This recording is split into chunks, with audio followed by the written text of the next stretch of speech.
The call of the Hawks can be heard all the way to San Francisco. You're listening to Pod at the Palace with Curtis Wilkerson on Inside Arkansas.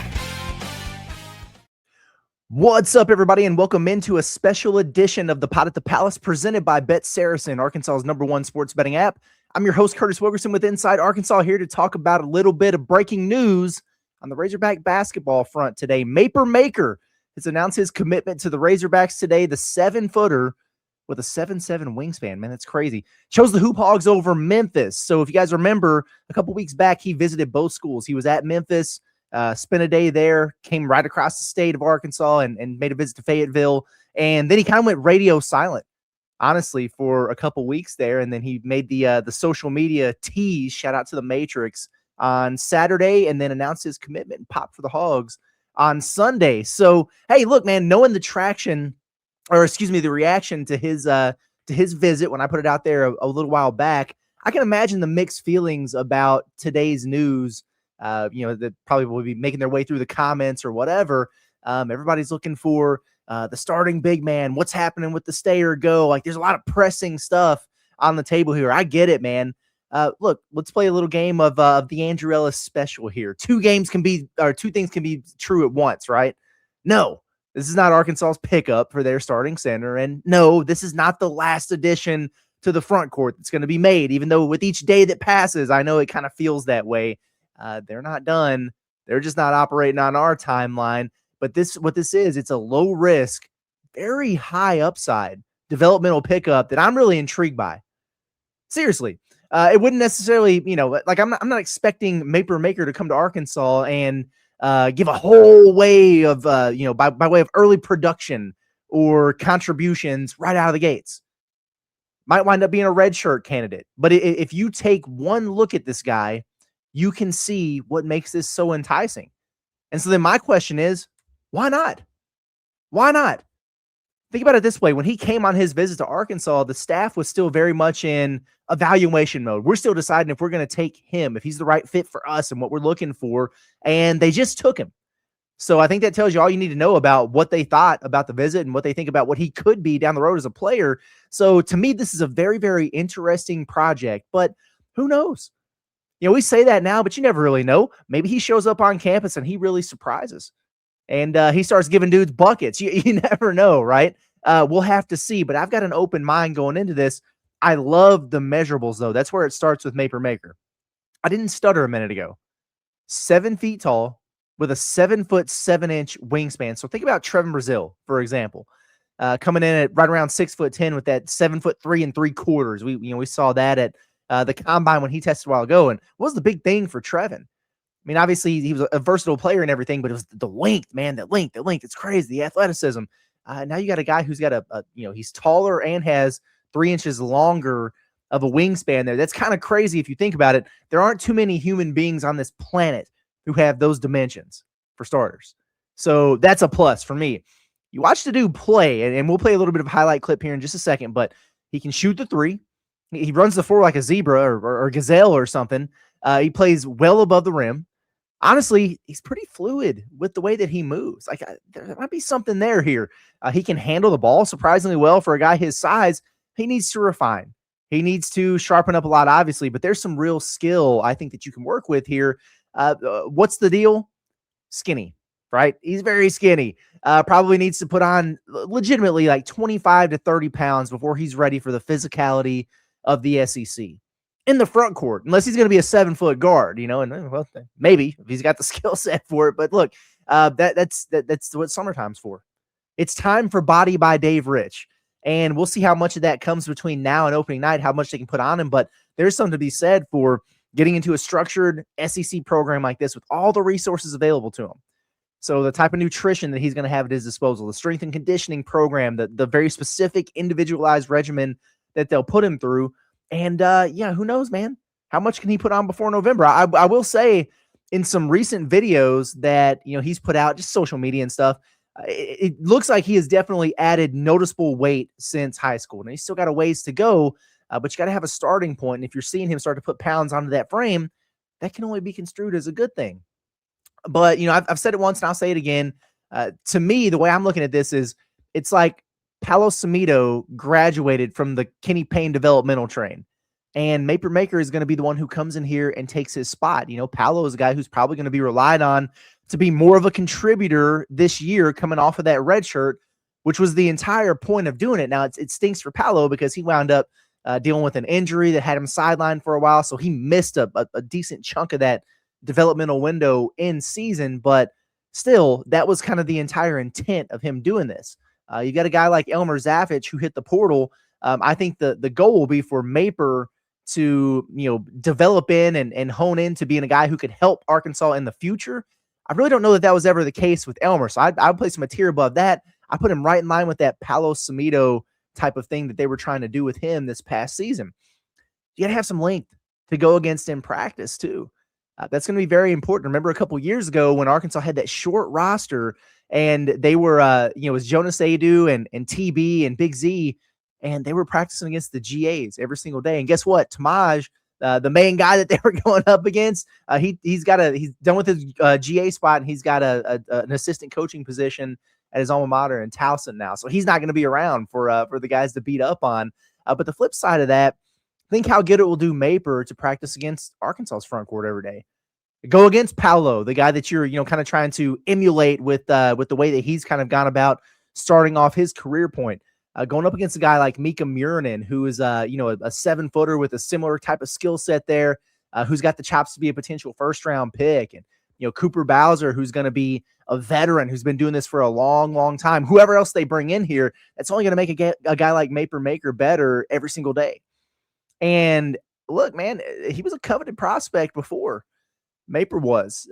He wound up taking a prep year. It kind of he was like out of sight, out of mind. So I think people might have forgot about him, but he was a solid 4-star prospect in the 2025 class last year.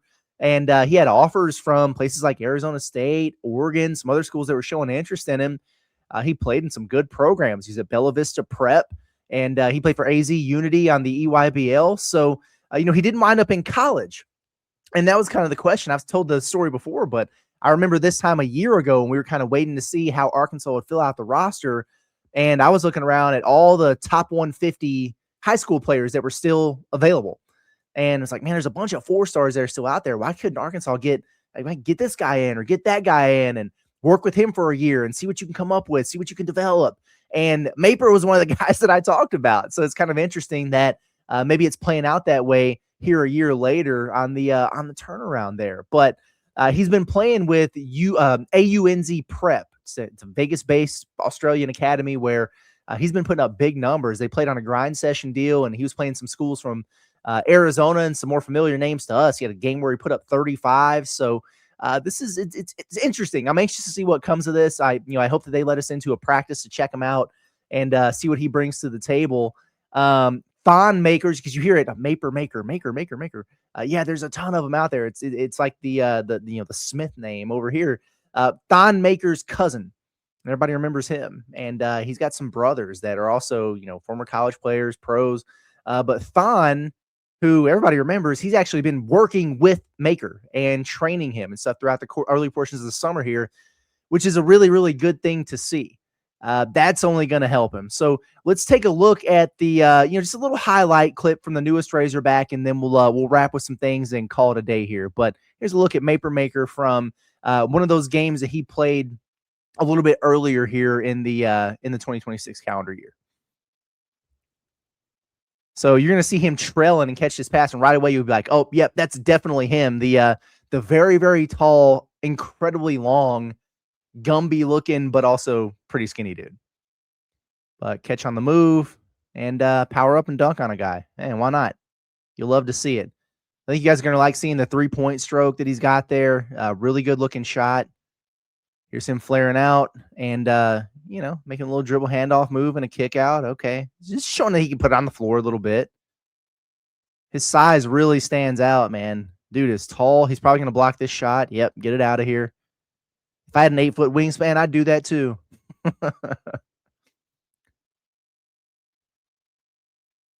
There he is leading the break. So we talk about that handle.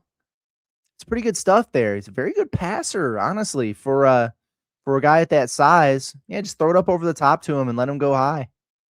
He's going to be able to get that shot up off over anybody. He's got to get physical and be able to keep his balance and keep his base, but going over the top won't be a problem.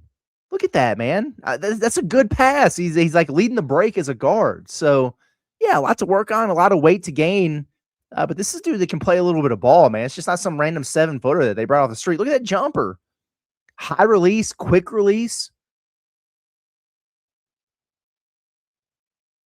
So I would have been sold. In fact, this is a little finish through contact. I was sold when I see a dude with those measurables knocking down a three like that. You know, is he going to be the bruiser, the physical paint presence? Here's another three ball. Ching, ching, bink. Is he going to be the bruising physical paint presence that, Arkansas is lacking? They still need to get to be able to send their roster over the top for this coming year. No. And he should never be thought of that. He should never be asked to be that way. But can he be a shot blocking, shot altering, rim running, 3-point shooting big down the road that could be an asset for you? Maybe so. And hopefully that winds up being the case. Hey, shout out to our sponsors for all of our postseason content here. It's been a while for something to happen for them to be able to get a shout out on one of these, but it's OZK Insurance, an independent insurance agency, meaning they're not tied to just one company. They shop a multitude of A-rated carriers to find the best coverage and price for you. And now they've paired it with something you don't usually see from an independent agency, a full-service mobile app. With the OZK Insurance app, you can get all your policies under one roof, home, auto, whatever it is you might have, plus pay your bills, request roadside assistance, file claims, request policy changes, or even get new quotes, all from the convenience of your phone.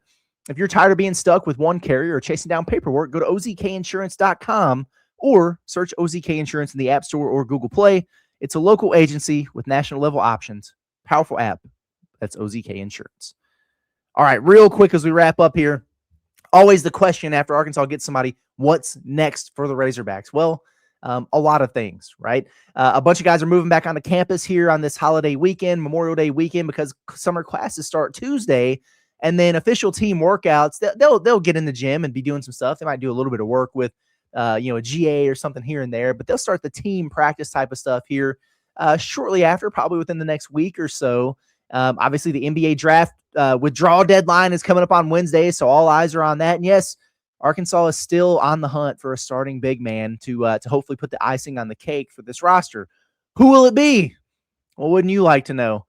Florida's Micah Handlogden continues to loom out there as what I believe is the biggest potential difference maker who could be available. Of course, he's still waiting to get a ruling on that waiver status. So in the meantime, he's been doing some NBA draft workouts. And, the Razorbacks have to be focused on getting somebody who can actually come in here and play right away that they know for. The NCAA is so fixated on the 5-and-5 legislation and cracking down on some of the outrageous attempts at adding international pros. They're probably going to call those the Will Wade rules. We'll talk about that on the Pot at the Palace for the morning. But guys like Handlogden and Malik Ewan and some others out there with legitimate arguments for a potential fifth year, they seem to be kind of cast aside. So, Arkansas, I think, is in good shape there for Handlogden if he gets approved, but they can't sit around and wait on that. Like I said, the team is moving back on campus and starting workouts. They got to get rolling. So Caleb Arrigo continues to be an intriguing name to keep an eye on. Stock rising 2027 big man who has been tearing it up on the EYBL and has emerged as a potential reclass candidate. The more I watch of him, the more I hope that we see him in a Razorback uniform. Who knows how quickly that's going to move.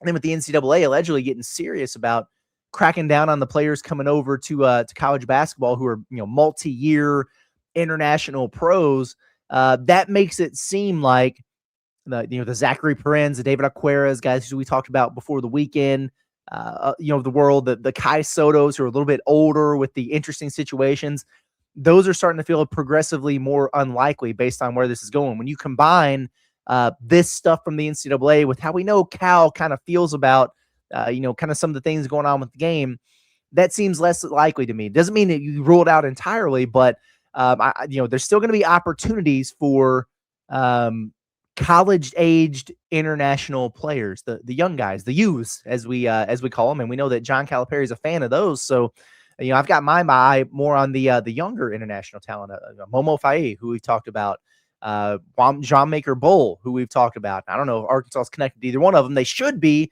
But a new name to keep an eye on that they are connected to, that I dropped a nugget into our Discord about on Friday, is another Frenchman, Jahel Triflet, 6'9", 18-year-old, over in France, was told that Arkansas is very intrigued with his upside and his athleticism, and they've been working to get in there with him from a recruiting standpoint. BYU is another school I've heard of that is involved. We're going to have more of a feature on him on the Pot the Palace tomorrow, but wanted to throw that in there. He's playing in a professional league over there as a young guy playing with a pretty good league and putting up some decent numbers. He's got a lot of potential, an intriguing player. So we'll see. Maybe it's one of those guys. Maybe it's somebody we haven't even heard of, but they will be making a move at some point here. Whoever it is, the sooner the better. I know everybody's anxious, man. But hey, got ourselves a new hog today. Let's make it a Maper Day. See what I did there? You guys like that? I'm out of here for now, but I'll catch you guys on a weekend roundup episode of the Pot at the Palace in the morning. Everybody have a good one. It's been Curtis Wilkerson with Inside Arkansas on the Pot at the Palace. Maper Maker's a hog. Let's have a good day. We'll see you guys later.